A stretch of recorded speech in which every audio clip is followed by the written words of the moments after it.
stuff. So being like on that set was so cool. Like I could not wait to like see more of the zombies and everything. It was really cool. But being on a show like that and working, you know, every day, I had been acting like for the rest of my life, so I didn't have much to like compare it to other than, you know, this was just different because I just had to work like every day, and it was a lot of fun. It was great. And at the end of the first season, you know, none of us knew if the show was even going to get picked up for a second season. So I remember when we wrapped, everyone was like cheering and crying and like hugging each other because we didn't know if we would ever see each other again. And yeah, it was just great. That first season was awesome. Thank you. Okay, let's go to number 4. What's your name? George. Yeah. Hiya, George. What question have you got? What would be the most disturbing moment in the Walking Dead show? Personally. For you personally? The most disturbing. I don't know if any of it was disturbing. One of my most disturbing was and this is just so you can continue to think, not to interrupt. No, I'm giving you time.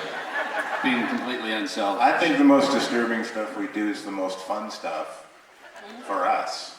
Like the stuff that you guys find disturbing, that's like a great day at work. So I don't, you know, I know what you're saying, but that work doesn't affect me like that. I'd say the grossest thing, well, the one, I never saw zombies for months. I was never around any zombies, so disturbing for me was seeing my first zombie at lunch, eating. That's always disturbing, because they're so incredibly well done, the Couture and the group. That was disturbing to me. And then the only other time was when Simon became a zombie, and they have the guts everywhere. That was a bit disturbing to me. When they have the buckets of blood and guts coming that they scatter around. Yeah, exactly. Does special effects actually use some real stuff at times? Or are they just... I mean, it's a combination. The only time they use real anything is when stuff's being eaten. When stuff's being eaten, it's real meat. Yeah. Or it's real human flesh. It's real. That's what we want.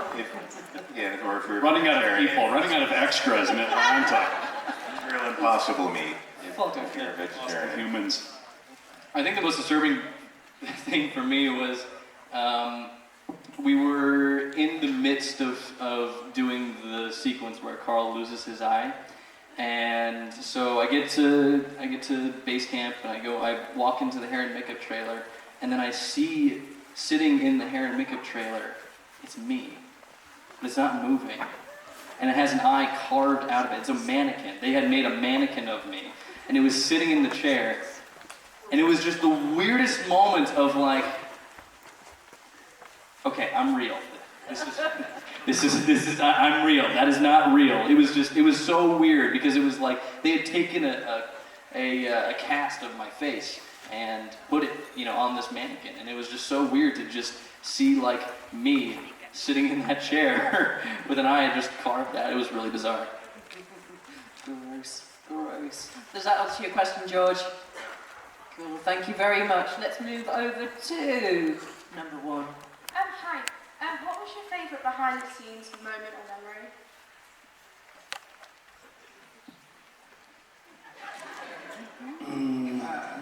I would say, I mean, honestly, for me personally, with almost every project, the behind the scenes and the things that happen outside of the work are the deepest memories. Because when people say, like, what's your favorite scene? I could never say. But I could say, like, all of the moments. Like, generally, it's hanging out.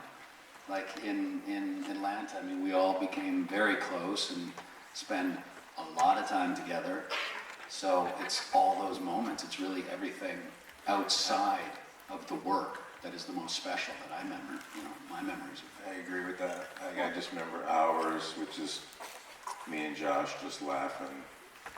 Just the stupidest shit. And it was amazing. Because there's an element of, there's all the characters in the show, and then there's Georgia. and Georgia kind of takes its own character in the show, and with the heat and the humidity and everything that Georgia brings to the show, it's all the shitty things that would exist in that world that help you get into character. So it's like, okay, it's 1,000 degrees and it's humid and it's shitty and you're all sweaty and you're like, okay, we're there. Every moment of work, we're there because that's what exists around you. So to sort of separate that and find comfort in each other and just laughing and you know, cutting it up behind the scenes, whatever it is, it's just, there's just days where we just would not stop laughing because the work is so intense, because the schedule is so intense that you don't really cut up that much on set unless you're Indian and Norman messing with each other, which is its whole own other thing and its own wonderful sort of brothers messing with each other. But yeah, I agree. I think Austin Emilio and he was my little giggle partner, and I think more than once we got silenced by sound on set for farting. Because we were just like, we were just like giggling and laughing around the corner in the house in Alexander, and literally sound would come and could hear us laughing for farting. And that's like some of my fondest memories. I love it. It's so ridiculous, but it's those moments of like those farting connections. I think one of my favorite moments was, so in Georgia, because of child labor laws, kids aren't allowed to, you know, touch or hold a firearm on set until they're 14. And so up until that point, I had been using like a rubber gun or like a plugged weapon or something. And we were shooting season 4, and there was this scene, I don't know if you guys remember, it's where they were at the prison, and then the zombies, they started like breaching one of the fences, and then Rick and Carl would go in the courtyard and like mow them all down. So it was, they like scheduled that scene to be like right on my 14th birthday. And I was like, no way, they're gonna let me shoot a machine gun for my 14th birthday? This is gonna be sick. So it gets to the day before, actually, and we've shot everything we really needed up to that point, and we were just sitting around for like an hour, waiting until midnight so I could actually hold the gun. And then it starts getting closer, and then everyone starts counting down. It hits midnight, everyone cheers, and then Andy, the guy who plays Rick, he comes over and knights me with an M16. And he says, "Give this man some bullets!" And we just went blasting into the night. It was great. We did it again the next day. It was awesome. That's brilliant. Thank you for that. A round of applause for that. And good question. Thank you very much. Let's go to number 2. Hi. Oh, wow. I've never felt short in my life, but this is very high. My name is Javeria, and I just wanted to know what is your comfort TV show? Nice one. Oh, show your soft side, guys. I watch a lot of, I try to watch a lot of different television, but I don't know if I'd say I have a comfort show, because I like watching stressful shows. I don't know why. Ozark, I've been obsessed with Ozark. I guess Sex Education, that'd be my comfort show, just because it's or actually no, New Girl. I don't know if you guys have New Girl here in the UK, but that's my comfort show. It's a good amount of wholesome and comedy to keep me entertained for 20 minutes. Outer Banks is my latest comfort thing. It's just that my comfort stuff is just stuff I can watch and not have to think about. Lucifer, Sabrina. This stuff I just watch with my wife, and we just sit down and just it's just mindless in the best way. And then there's other shows that I enjoy, but that's my sort of my guilty pleasures, I guess. Nice one.